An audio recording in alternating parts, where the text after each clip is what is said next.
Hey folks, and welcome to the sixth and final episode of my restorative gardening program.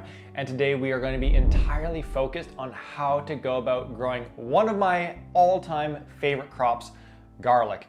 Now, if this is the first episode that you're joining us for, my name is Jordan and I run a company called Mind and Soil, where I'm looking to introduce 1 million individuals to gardening's mental health benefits. So I really hope that this lesson and all the previous lessons in this program here help you find just a little bit more peacefulness, a little bit more joy, take some of the guesswork out of gardening so that you can be just enjoying all of your time, getting your hands dirty out there in the garden.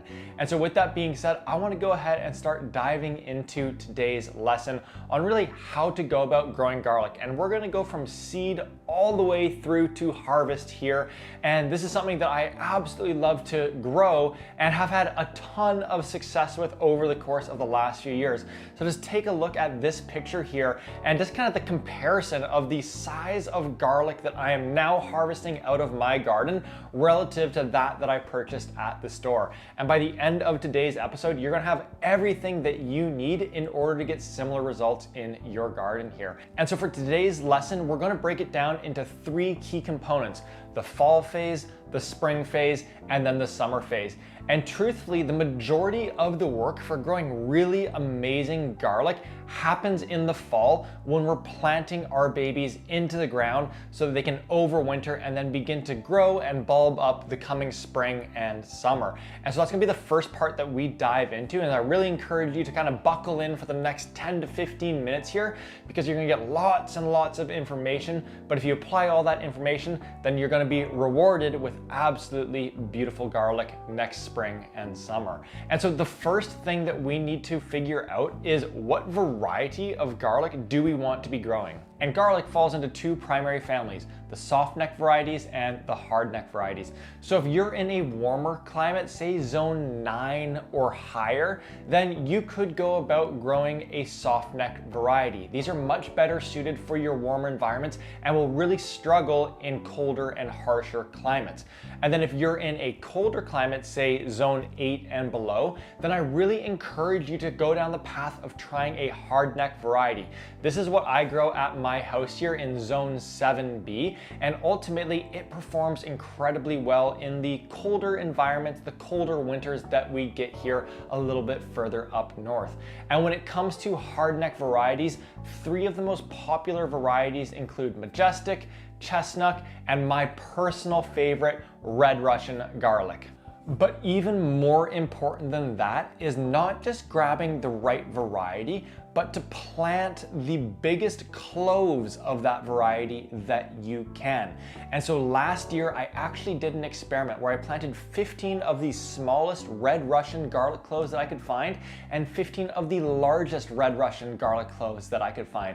And I did these in one line right beside one another, and I kept every variable the exact same. So these were grown the exact same way. The only difference between the 2 of them is that one was a much larger starting clove and one was a much smaller starting clove.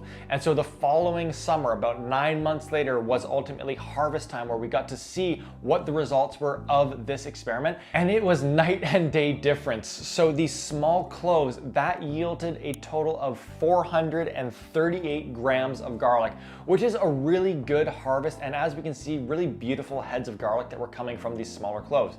But then from the larger cloves, this came out to a total of 1,065 grams of garlic from 15 cloves of garlic as well. So more than 2 times the harvest by only doing one thing a little bit different, and that was finding the biggest cloves to be planting. And so my encouragement to you on this front is that when you're buying your garlic to plant this upcoming season, is buy a couple extra heads of Red Russian garlic or chestnut garlic or Majestic garlic, and then disassemble all of those heads of garlic, find the biggest cloves and use those as your seed garlic that you're going to plant into the garden, and then the remaining garlic, put that into the kitchen, use that, all those smaller ones, for the cooking that you have coming up. So now that we know what type of garlic we're going to be getting into the ground, the question becomes, when do we plant our garlic?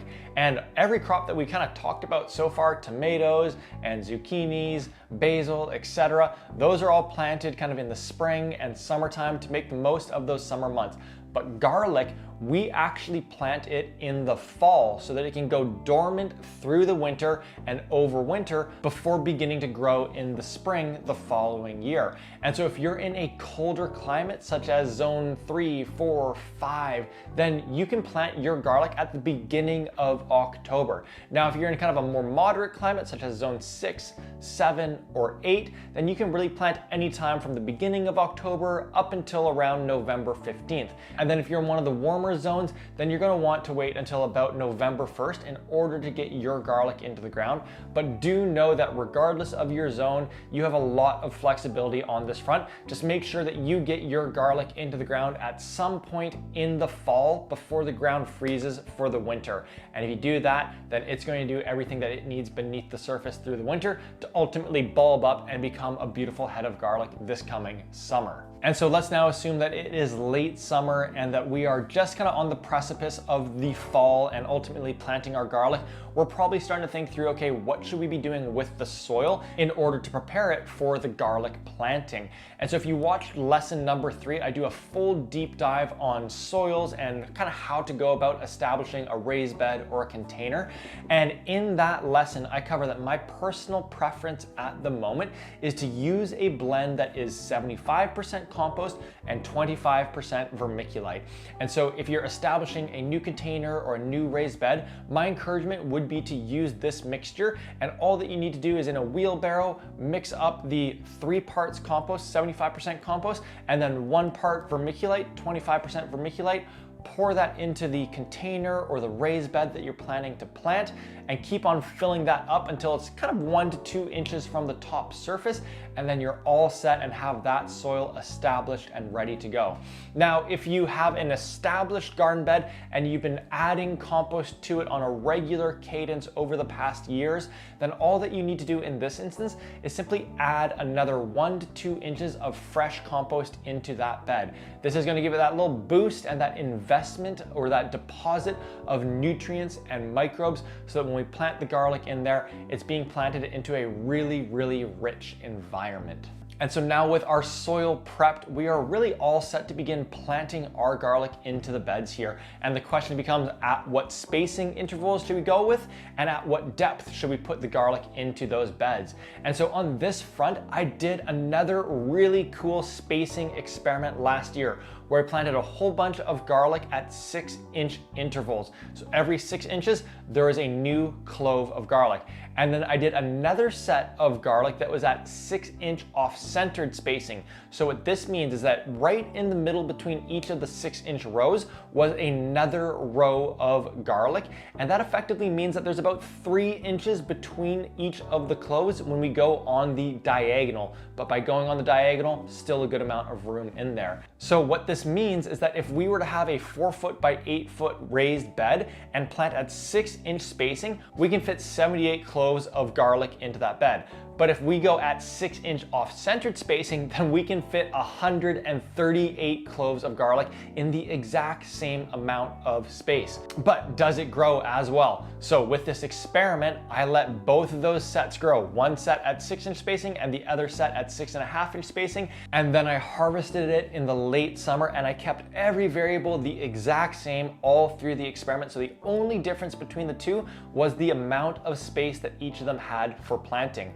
And so once I had harvested them, I popped them onto the scale, and the 6-inch spacing came out to an average of 52 grams per head of garlic. So really beautiful heads of garlic.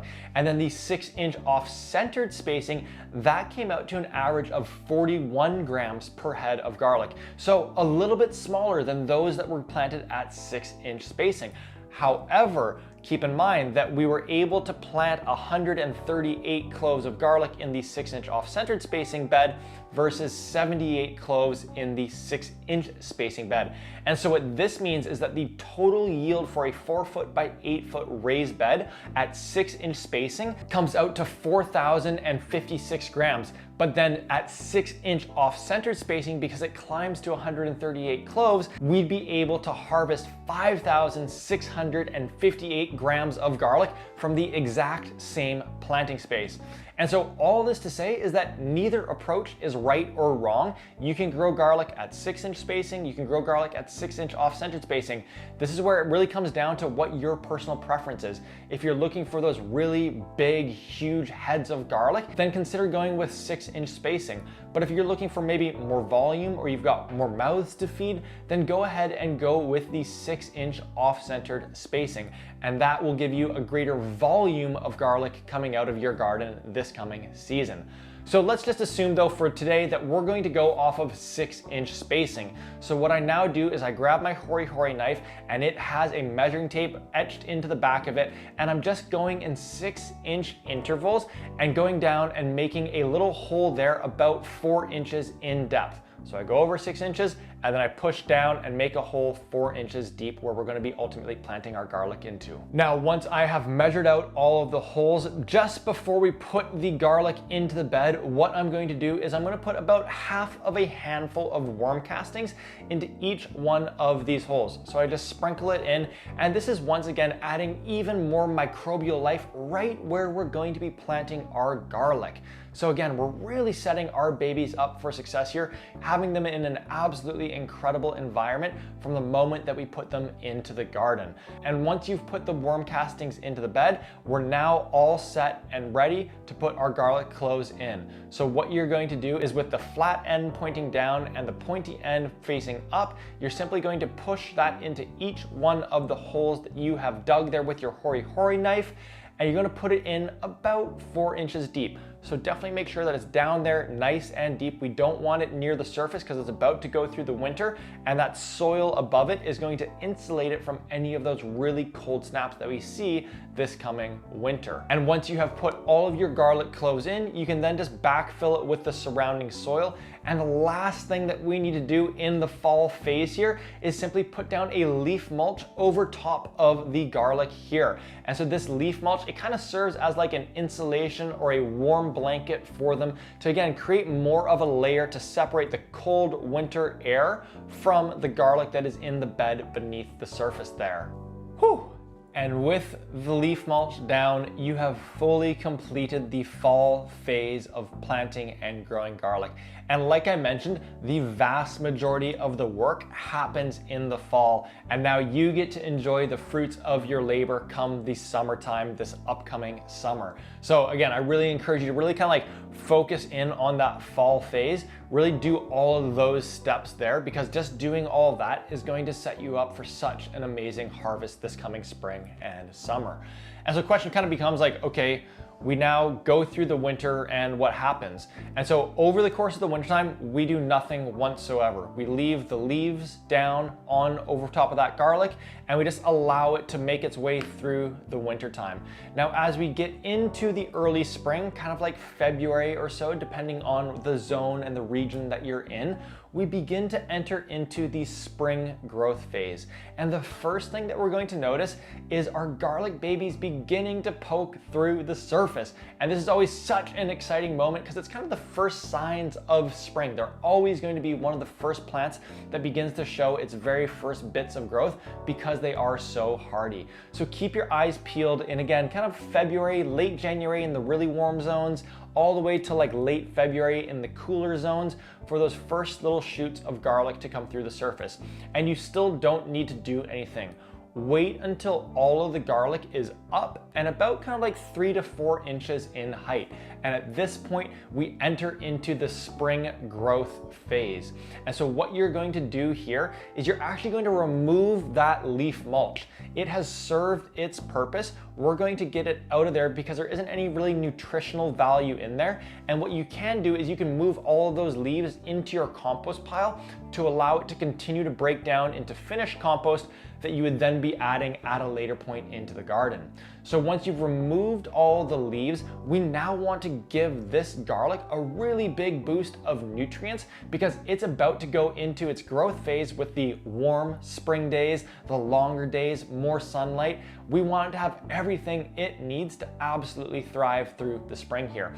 And the way that we do that is by first grabbing 1 handful of worm castings per square foot. So you're probably going to have about 4 plants per square foot, and you're going to sprinkle that 1 handful of worm castings around each of those plants and make your way through all of your garlic just doing that, getting more worm castings into the garden. Once you've done that, you're going to come back with 1 tablespoon of organic fertilizer. Again, something general and all-purpose like a 4-4-4 is absolutely perfect.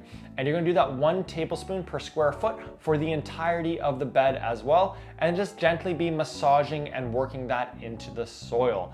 And so once we have the worm castings and we have the organic fertilizer down, the next thing that we're going to do is we're going to add just about 1 inch of compost across the entirety of this bed. And so with the new fresh compost, you're just spreading that out nice and evenly between each of the different plants.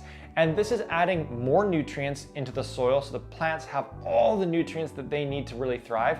It's adding more microbial life that's going to break down the organic matter and free up even more nutrients for our plant babies, but it's also adding a little bit more insulation to keep those heads protected from any of the kind of colder snaps that we could see through that late winter time and early springtime, and just kind of help protect them from any of that. So adding in that 1 inch of compost, it kind of replaces the leaf mulch that we had on before, but also introduces more nutrients and more microbial life. So now with the worm castings in, the organic fertilizer in, and that compost across the entirety of the bed, it has everything that it needs to absolutely thrive through these warmer and longer spring days.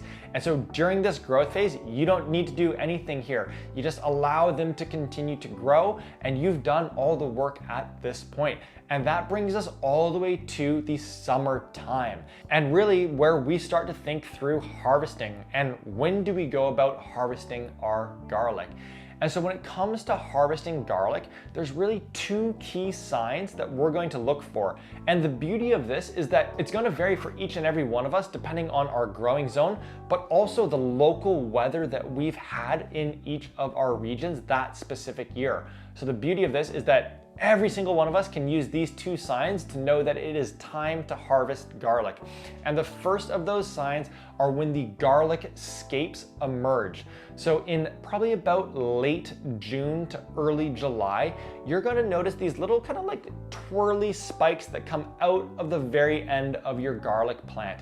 And they're going to do like a full little loop around, and this is called the garlic scape. And now if we left these on the plant, this is where ultimately like the new garlic seeds would come from. This is where the flowering would occur.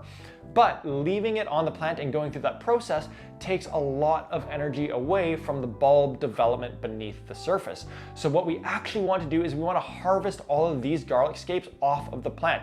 And to do that, all that you need to do is simply grab your pruning shears and cut the garlic scape as close to the last set of leaves on the plant as possible. So trace that garlic scape down until you hit the last leaves on the plant, and then just simply chop that garlic scape off. Now the best part about this is that garlic scapes are absolutely delicious. So this is your first kind of like garlic harvest that you get to enjoy, and one that like a lot of people that are growing garlic for the first time don't realize they get to enjoy. And so you could do these pickled, you could grill these up, you could even blend these up into like a garlic scape tomb and then be putting that into wraps and sandwiches. There's so many ways to use your garlic scapes. Definitely encourage you to put those to good use on your end there. Now with the garlic scapes removed, that's the first of our 2 signs about when it is time to harvest. The second sign that we're looking for is 4 dead leaves. And so as we go through July and we're getting closer to August, you're gonna notice your garlic starts to look a little bit tired, a little bit fatigued, a little bit yellow, and a little bit brown. And this is perfect. This is what we want to see. And you want to wait to harvest your garlic until there are at least 4 dead leaves on the plant that you can count. And honestly, you could wait until there's 5 or 6. You're much better off waiting a little while rather than going early, because so much of that bulb development happens over the course of late June when you chop off the garlic scape up until the end of July as the plant begins to die off. So I really encourage you to exercise patience, but once you see at least 4 dead leaves on the plant, you now have the green light for the best day of the entire year, garlic harvesting day. And so when it comes to garlic harvesting day, first and foremost, I really encourage you to set an evening aside and do it on a nice and warm evening. Again, we've got a big window when it comes to harvesting our garlic. I've let some of mine stay in the ground all the way until like late September, and I was still able to harvest them. So make sure that you pick a nice evening where you're able to really just enjoy your time in the garden and everything that you've done and built and created over the course of this restorative gardening program. Use it as a little bit of a celebration. And now, as you do get into harvesting your garlic, what you're going to do is with your hori-hori knife, about 4 inches off of the main stem, you're going to dig down and dig down fairly deep. Again, we planted them 4 inches deep, so we want to go even deeper than that. And then you're going to grab with your other hand the main stem and simply begin to just kind of pry the plant a little bit while also pushing a little bit of force through the hori-hori knife. And then next thing you know, you're going to have these absolutely huge honking heads of garlic coming out of your garden. So don't be surprised if it takes a little bit of effort, a little bit of force to pull those babies out of the garden. And that's why having the hori-hori knife underneath it to dislodge it and kind of loosen it up a little bit is a really, really great approach. So once you've gone through and you've harvested all of your garlic, the only thing that we have left to do here is really just to process it so that it will preserve and stay good for as long as possible. So after you've harvested your garlic in that nice warm evening, you don't need to do anything with it besides put it into a nice and warm environment. So don't rinse any of the dirt off of it. Don't put it into anything moist. What we're actually trying to do is allow it to dry and cure right now. So put it into, say, your garage, or what a lot of people do is they'll hang it on strings in their kitchen or in their garage, just so that it's in that nice and dry environment so that the heads can be curing and drying.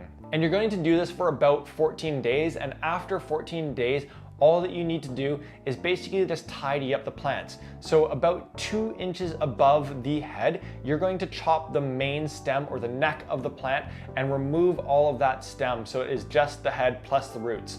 And then once you've removed that, you're then going to go to the roots and you can fully trim these back so you end up with a nice and tidy head of garlic. Once that is all done and dusted, you've got your beautiful and incredible harvest of garlic that you started probably about 9 to 10 months ago when all is said and done.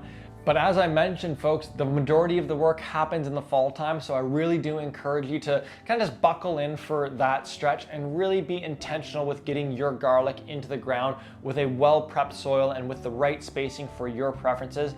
And again, come the upcoming summertime, you're going to be rewarded with absolutely beautiful garlic. Folks, that is everything for our lesson here today, and that's everything for this restorative gardening program. I really hope that you have enjoyed the episodes. I hope that it has brought you some value, has helped answer some questions, and really helped you feel more comfortable and more confident in the garden, because I believe that when that happens, there's a higher likelihood of us just tapping into and feeling how peaceful, calming, joyful, and restorative the garden is. So it's been a ton of fun growing with you here. Can't wait to stay in touch. And until next time, go get your hands dirty.